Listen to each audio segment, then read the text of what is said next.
if the function j of t models the number of jelly beans in a bowl after t hours.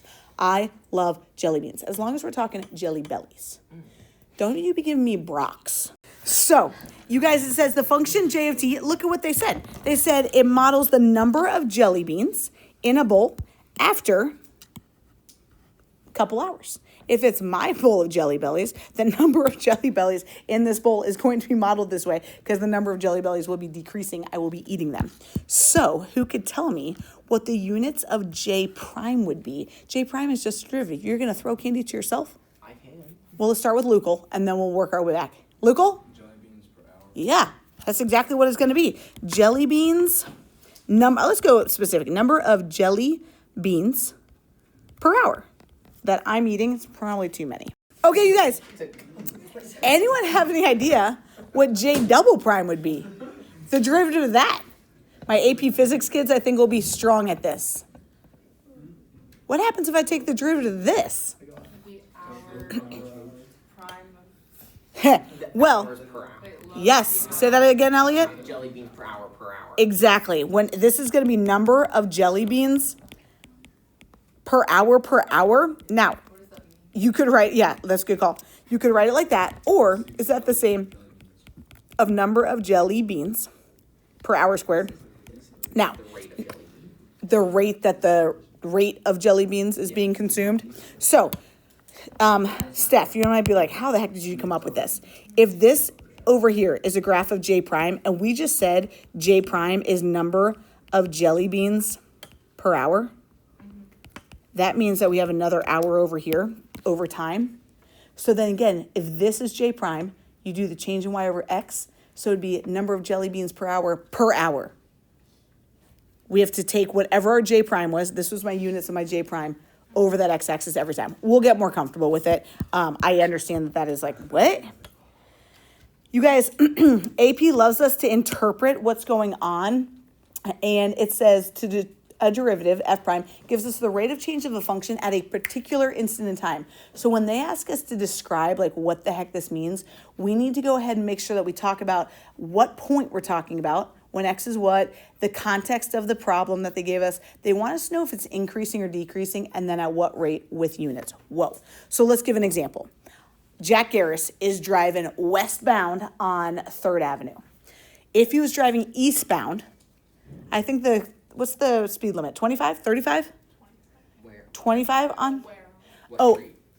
let's talk about this. You're trying to explain acceleration. Yeah. No, I don't know. I think this will make sense. Okay, we're taking a pie out of the oven. So we're taking our pie out of the oven. The temperature of the pie, and this should just be at degrees Fahrenheit. T minutes after the pie is removed by the oven is given by P of T. Anyone able to interpret what P prime of T would mean? P prime is talking about the rate. What do you think the rate of what? Temperature. That the temperature of our pie is, do you think that that temperature is increasing or decreasing?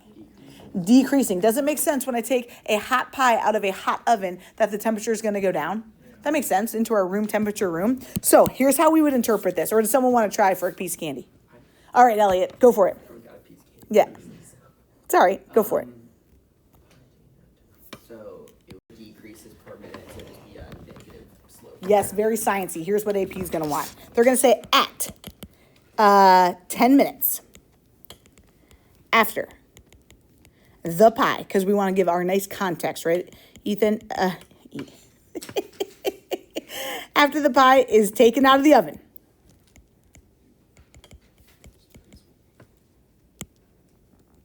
The temperature, okay, now you're going to fill in some blanks for me, Elliot.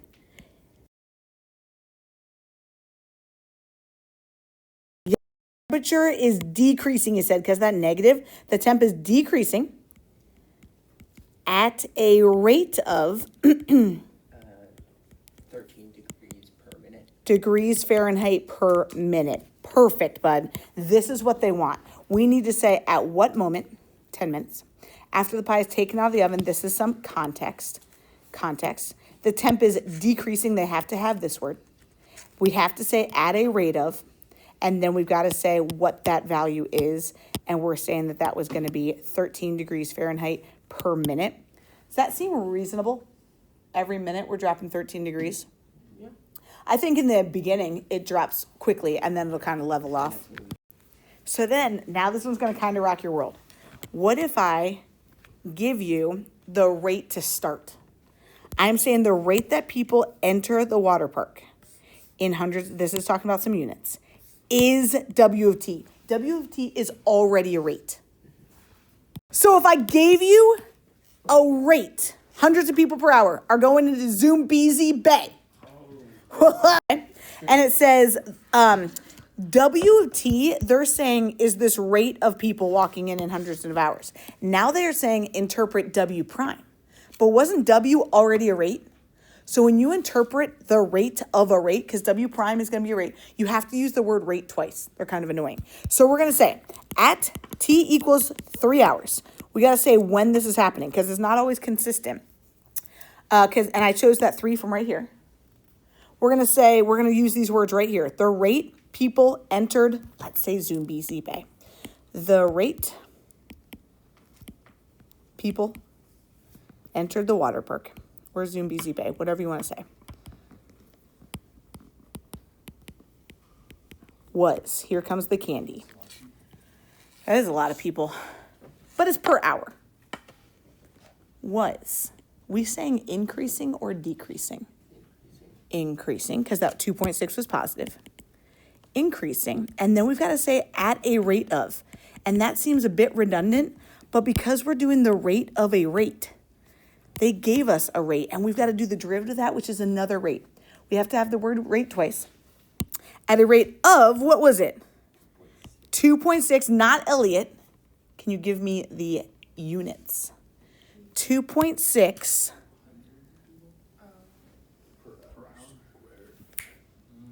We have to go per hour squared because wasn't W per hour?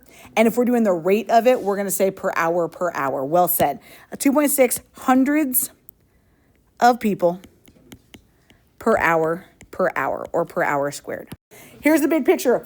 Fruit roll-ups. Whoo! Here we go. Everything we've been doing, F prime, we've talked about F double prime. Now we're going to just put words with them.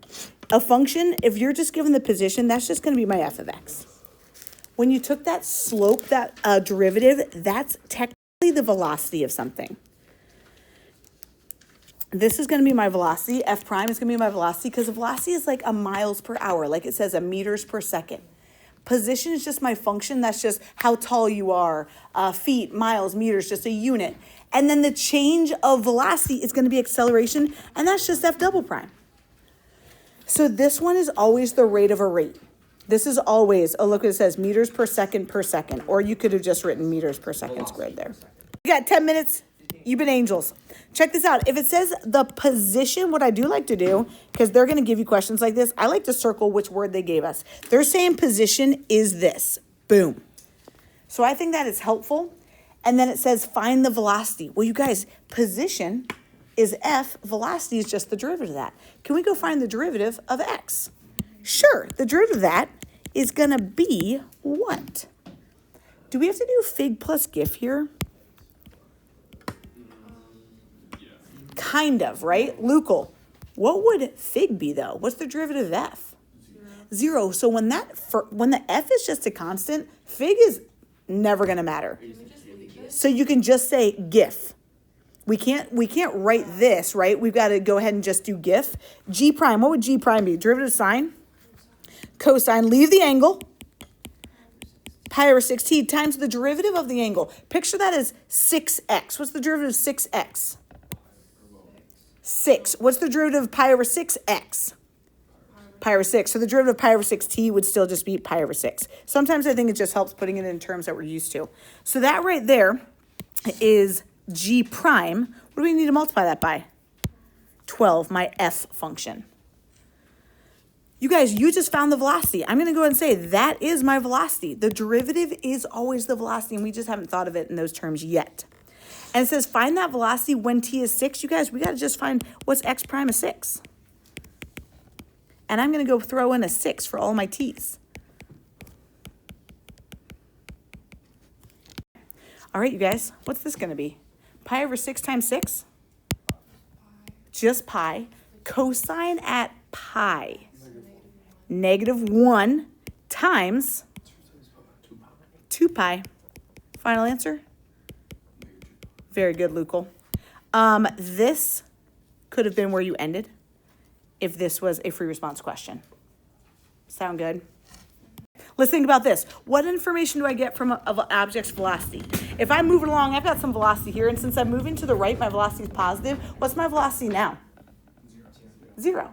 So it says an object is at rest when the velocity is 0. How can I say velocity in terms of F, though? F prime is 0. Yeah, that's just another way to put that. If I'm moving left, what's my velocity? My AP Physics kids, you've seen this a lot. So this would mean when my velocity is negative, or another way to say that is just when F prime is less than 0. I'm just writing these in different ways. What am I moving to the right when my velocity is positive? Velocity is positive. Or you could just say F prime is greater than 0. Here we go. Let's put this in motion then. It says a particle moves along the x-axis. They gave us position is this.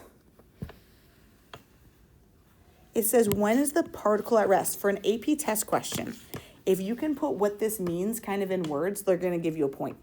A particle is at rest when the velocity is 0. If you write this, velocity is 0, they're going to give you a point. So it's when x prime t is 0. Exactly. So we got to go find our velocity, which you said would be x prime of t.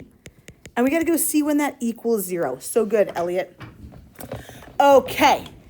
Gamby, I'm going to make you work for this, okay, buddy? 1/3 times 3.